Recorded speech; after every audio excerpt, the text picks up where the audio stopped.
Well, the Canucks lose this one 4-2 to the Nashville Predators in a game that seemed like it was going to be this exciting back and forth scoring wide open game, which is not the kind of hockey the Canucks have been playing over the past couple of months. They've been playing a lot tighter, closer on pucks, more aggressive. They don't do that tonight, at least for the first half of the game. It comes back to bite them. 2-2 after the first, but they failed to score another goal. And once again, it's their high scorers, right? We're talking about guys like Miller, Pettersson, Besser, who have been doing a little bit better lately and putting up some points and some goals, but tonight, none of them get on the score sheet. None of the guys the Canucks need to score get on the score sheet. And you look at the people who score for the Predators, it's Filip Forsberg with 2 goals. I realize now that I have him scoring his 23rd twice, which is obviously wrong. Then you have guys like Johansson scoring and Jeannot, who is the top rookie goal scorer in the NHL right now. And you can see where that difference is. So as always, we're going to break down this game. I'll go over my thoughts, my opinions, and we'll get yours as well. In the last game before the All-Star break, I don't know if we're going to do anything for the All-Star game. Maybe we might do a little watch-along sort of thing. Who knows? We'll see. But make sure you're subscribed for whatever we end up doing. First period, Tanner Pearson takes a hooking penalty right off the bat, returning into the lineup. And not a great way to introduce yourself. Demko makes some big saves. Canucks kill their 14th straight power play. And the Canucks get on the board first. A really, really, really bad turnover by the Nashville Predators at center ice. Goes to Juha Lammikko, John Pond, as we know him. Feeds Matthew Highmore on the 2-on-1. Nice little backhand sauce onto the tape. And he just sort of shoots it through Saros. Probably one he should have saved. But it's his second of the year. Canucks have won that trade officially, I will wager to say. And it's 1-0. Canucks go to the power play then, 12 minutes in, and it is an absolutely awful, awful power play. They get one good chance. Oliver Ekman-Larsson fails to hold the line. He gives up the puck, and then Johansson comes in and scores as time expires on the power play. Not technically a shorthanded goal, effectively one though, and the game is tied at 1. And then a minute later, they score again. Literally 68 seconds later, point shot from Philippe Myers gets tipped by Forsberg. Excellent tip. Not a real chance for Demko there. And it's 2-1. Just like that, turns around quickly. And then 2 minutes later, pretty harmless play. The puck comes, Besser feeds it back to the point to Oliver Ekman-Larsson, who 360 no-scopes it, top corner. A shot that really shouldn't go in. So you just sort of turned around and slung it towards the net and it went in. One that Saros probably should have saved, but it's 2-2. Canucks surviving this one going into the first intermission in a game that has been very open to this point. Second period, things tighten up a little bit. Duchesne almost scores 10 seconds into the period, catches the inside of the post. Pettersson goes the other way and hits the post 30 seconds later. And then JT Miller takes a penalty. Pretty weak slash. I didn't love the call, but it was technically a slash. Miller goes to the box, and the Predators score. One-timer Josi to Forsberg beats Demko. An absolutely unreal shot here from Filip Forsberg. Beautiful shot. It's 3-2, and that ends the Canucks penalty killing streak at 14 in a row. For one moment, they got above 70%. They were at 70% coming into the game.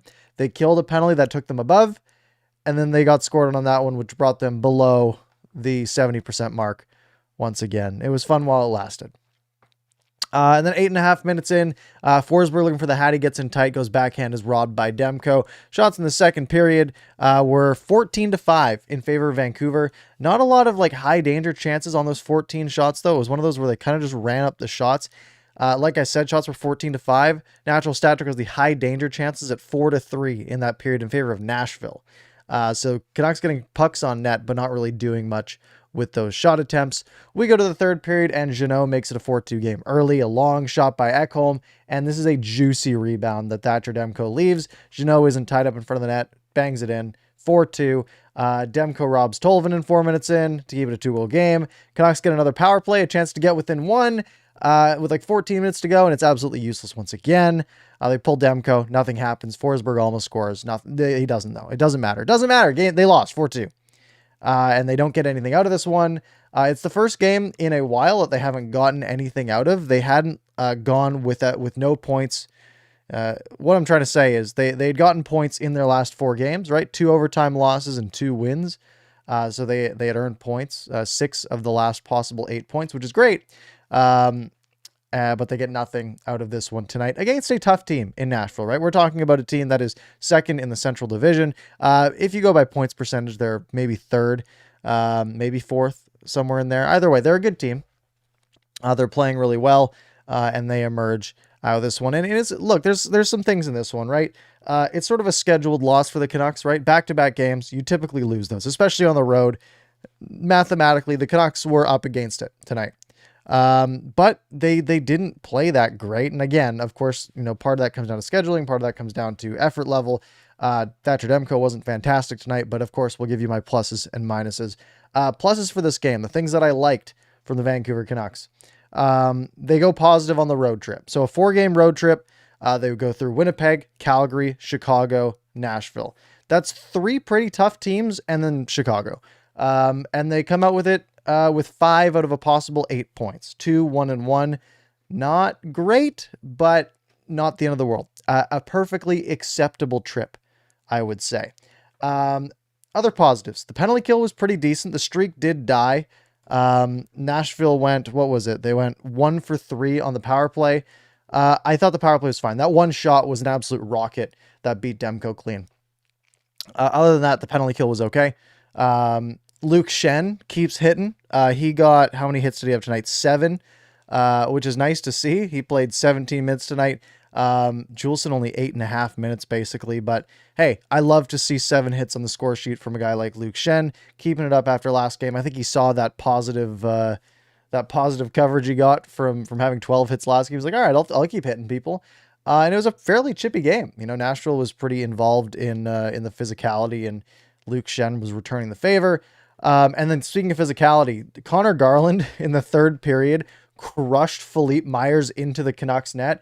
Perfectly clean hit and a banger of a hit over Thatcher Demko. Doesn't hit the goalie. Beautiful. Love it. Love that from Connor Garland. Now I have one that's kind of in the middle, and it was that the first 20-25 minutes of this game were very messy.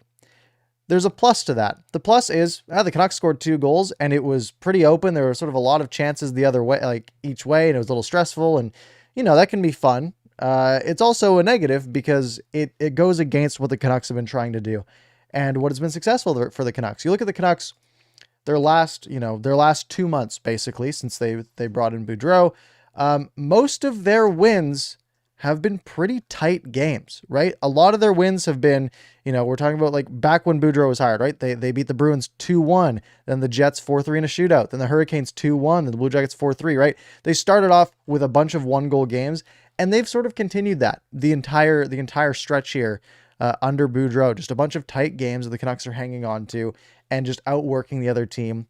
They're being faster and more aggressive, trying to close down passing lanes and prevent people from having too much space has been sort of their MO, and that they went against that tonight. They didn't follow that pattern, and it seems to have bit them. So it felt to me like they strayed away from the system that they've been sort of ingrained in. Part of that might come down to fatigue. They played last night.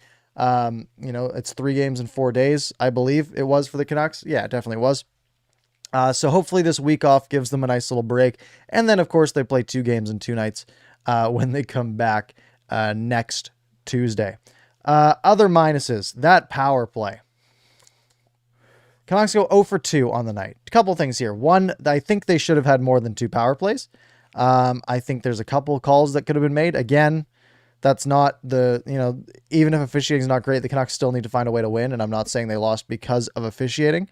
But there probably could have been a couple more. But honestly, would it have made a difference? With the way this Canucks power play has been looking the last few games, I don't think so. It has looked bad.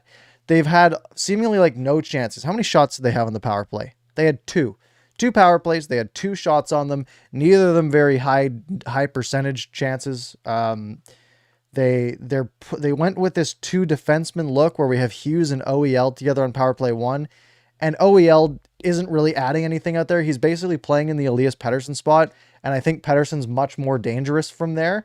And what that also does is it takes Oliver Ekman-Larsson off your second power play unit, and it means you have Brad Hunt out there on your second power play unit. What we're seeing is that Brad Hunt is being forced to play defense on power play 2.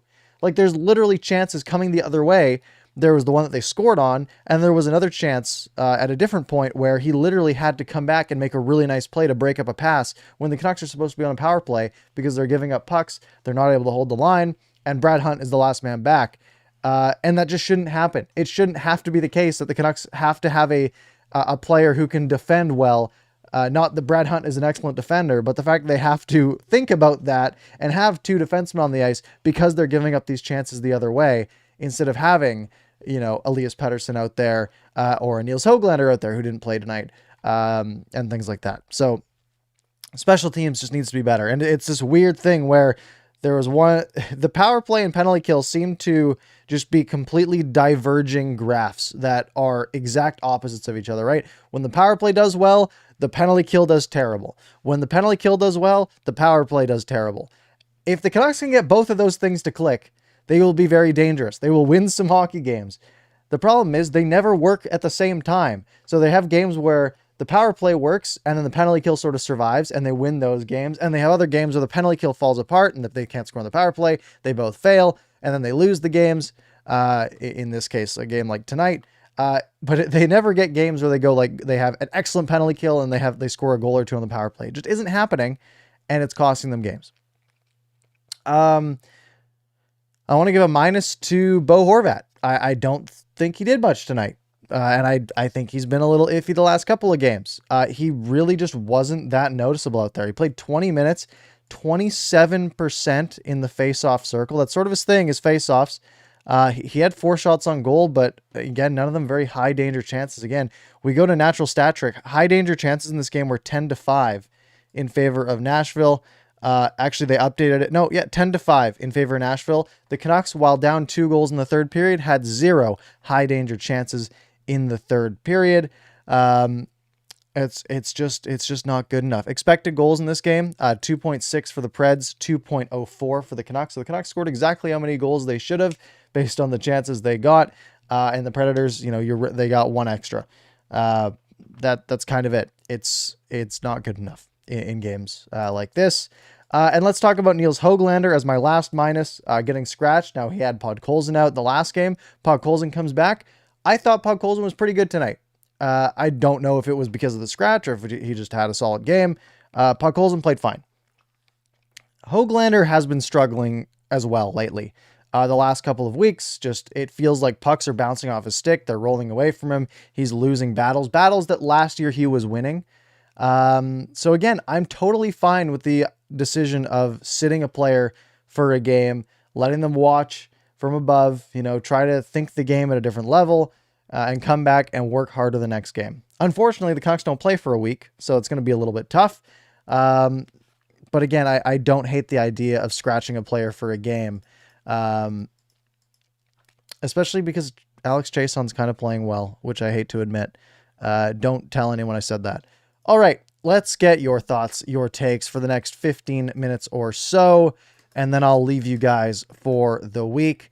By the way, All-Star game. When is the All-Star game? It's Saturday, right? Saturday evening. I don't know if I have plans, but we might, like I said, we might do a little watch along maybe for the skills competition and for the All-Star game. So like I said, make sure you're subscribed. Hit that little notification bell. A couple of options for you guys there. All right, let's read some of these questions, comments. Debut Hunter saying that he thinks it's time to start planning for next season's playoff push. We're a better team under Boudreau, and with players out and on our deficiencies, nice little play on words, we're competitive in play. Now played 21 games under Bruce, even if you say the COVID games and the early streak balance each other out. 28 points in these 21 games, which is a 109-point pace. That's something to work with. Sure. Again, I'm sure lots of people will fight back against that and say, well, it's too early to give up on the team. And again, I kind of want to let this ride for a little bit, see how it goes. I mean, you have San Jose losing in overtime tonight. They do get 1 point. Winnipeg losing in regulation tonight. Calgary looks like they're going to lose this game to Dallas, although Dallas is a team the Canucks are putting in competition with. But hey, at least that one should end in regulation. So yeah, I think, look, this isn't the year the Canucks are going to win the cup, right? I think we all know that. It makes more sense to plan out for the future than it does to plan out for this year. However, this year could be fun if they make a push at the end, and I don't like missing out on fun. So that's my idea. Let's see here. Jack saying, to be honest, I don't see this team making the playoffs. The math just doesn't work out and we can't score. Let's load up, take advantage of these high trade values. Yeah, and I think I think that's the moves they're going to make, right? We've figured from the start that, with everything they're coming out and saying, Jim Rutherford coming out and saying, hey, we need more cap space, because a cap team that isn't in the playoffs is not a good thing. Stan Smeel saying similar things as well. I think that's the direction that you'll see them going here. Jack also saying hot take, but I feel like we should change our approach to this team. We should build around Demko and Hughes and build a defensive style team instead of this. A couple issues with that. It's really hard to say we're going to build a defensive style team, because good defensemen are really hard to get. Every team in the NHL needs defensemen except Colorado. It's just there's just a lack of them in the NHL. There's a lack of mid-tier defensemen, if that makes sense.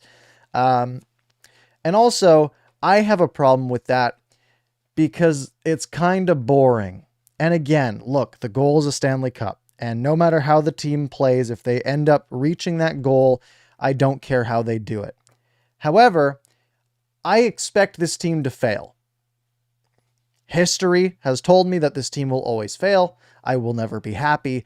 Let's at least have fun hockey while we're here. Remember those Islanders teams from the last couple of years, how just atrocious they have been to watch? I don't want to become that. I don't want that to be every night, 82 nights a year. I sit down in front of my TV and I'm like, all right, let's have a good grind out 2-1 win tonight. It's not fun, right? It's not the game that I love, if that makes sense. And again, if it works and they win, I love it. However, I would much more so love it if they can do it in a way like Florida is doing it right now. And sure, they lost tonight. But they score so many goals and they're winning so many games. That's a much more fun route to take, in my opinion. Let's see here.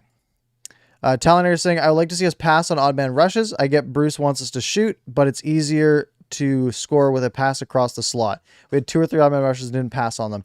This is I think teams are shooting more on these 2-on-1s, and I think there's good reason for it. The thing is, defensemen are pretty good at breaking up 2-on-1s. It's not that hard to do. If you think about it, you have a stick. So think about the amount. Let's say the puck is on the ice on the pass. Think of how much you can block with, right? You have your stick blade, which is about this long. You have 2 skate blades, also about this long. So you can block about 3 feet of space, or you can slide and take the entire thing away, which can be a little bit dangerous. But the thing is, if you break it up and send the puck the other way, now your team has an odd man rush the other way. The other thing is, the people on these odd man rushes, if I'm Vasili Podkolzin on an odd man rush with Jason Dickinson, I can try to force this pass through, and it probably doesn't get through. Again, defensemen are really good at this. Or I can get a shot on goal.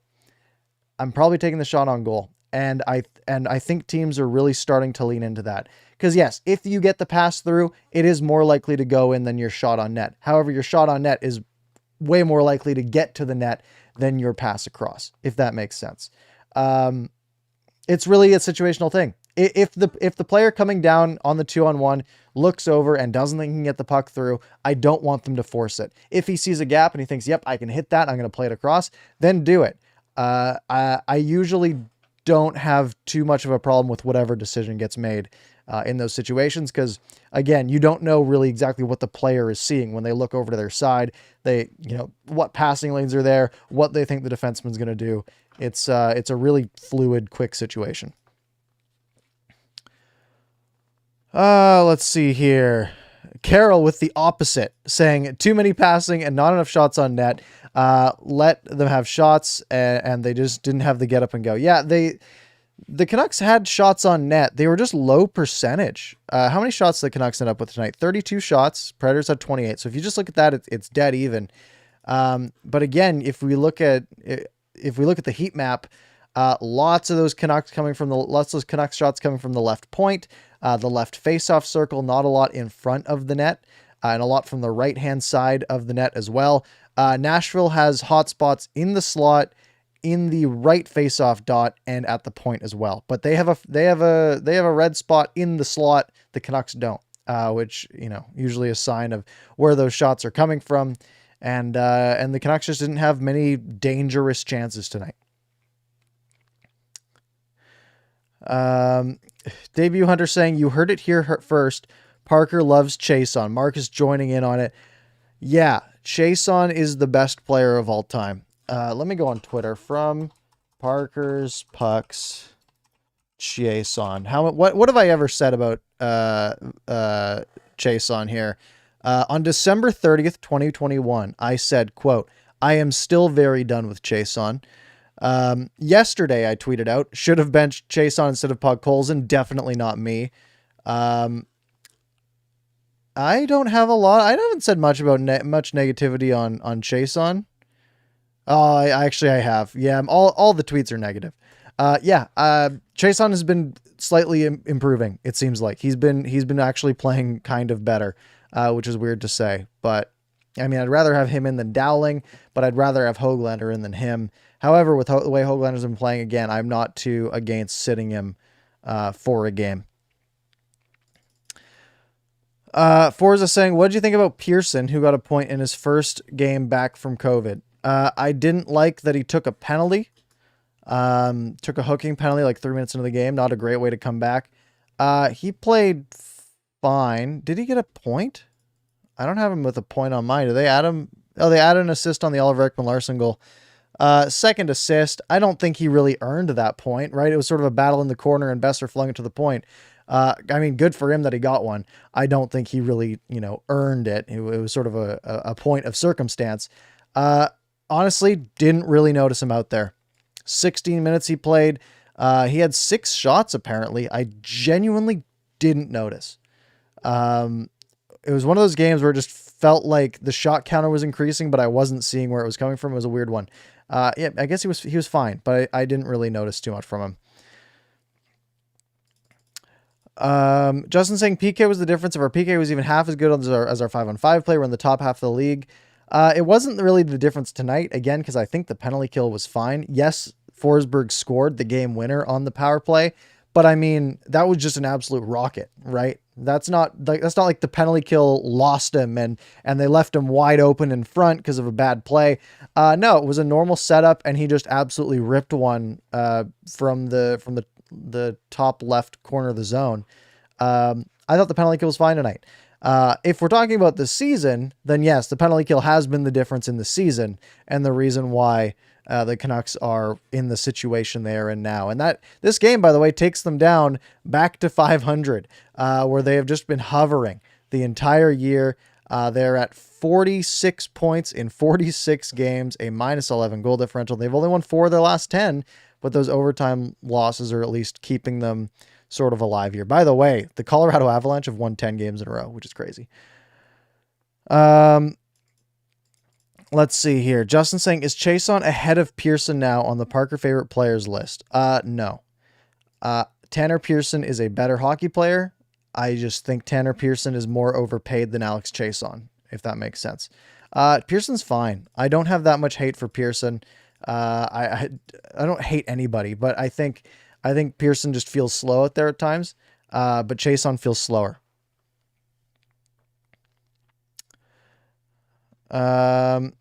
All right. I think any other questions from you guys, or are we going to wrap up early and dive into this All-Star break with a full head of steam and just call it there? I think that's the play.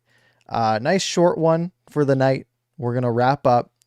Like I said, we might do a little All-Star stream for the skills competition. Maybe it's a Friday night. I think I'm available. Same with Saturday night for the All-Star game. We'll probably do something there. Like I said, hit subscribe, hit like, do all that good stuff. Make sure to subscribe to the podcast. You guys know the deal at this point. Shout out to our members as well. I think we got a new member. Shout out to Matt for joining as a VIP 4 days ago. I missed it on the last one, but thank you guys. I do appreciate it. And talk to you in the next one.